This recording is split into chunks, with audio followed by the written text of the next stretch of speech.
చరణ్ టీవీకి స్వాగతం. జంతుగణన షురు. మెదక్ జిల్లా అదనపు కలెక్టర్ నగేష్, అటవీశాఖ ఆఫీసర్ జీజీ ఆధ్వర్యంలో 4 ఏళ్లకు ఒకసారి జరిగే all India tiger estimation AITE Medak జిల్లా వ్యాప్తంగా అటవీ ప్రాంతాల్లో ముమ్మరంగా కొనసాగుతుంది. బుధవారం ఉదయం పోచారం అభయారణ్యం కింద ఉన్న బూరుగుపల్లి అటవీ ప్రాంతంలో శాస్త్రీయ పద్ధతిలో జరుగుతున్న జంతుగణనను పరిశీలించారు. 3 రోజుల పాటు మాంసాహార జంతువుల గణన, తదనంతరం మరో 3 రోజుల పాటు శాకాహార జంతువుల గణన ఉంటుందని అదనపు కలెక్టర్ మెంచు నగేష్ పేర్కొన్నారు. అటవీశాఖ అధికారి జోజీ మాట్లాడుతూ మెదక్ జిల్లాలో 6 రేంజ్లు, 98 బిట్ల మాంసాహార జంతు గణన కొనసాగుతుందన్నారు.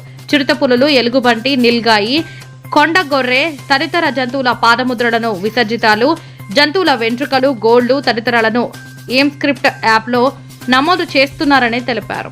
ఈ కార్యక్రమంలో డిపిఆర్ఓ రామచంద్రరాజు, మెదక్ తహసీల్దార్ Lakshman Babu, RI Lakshman, DT Charan, FRO Manoj Kumar, DRO Venu, forest సిబ్బంది ఉన్నారు.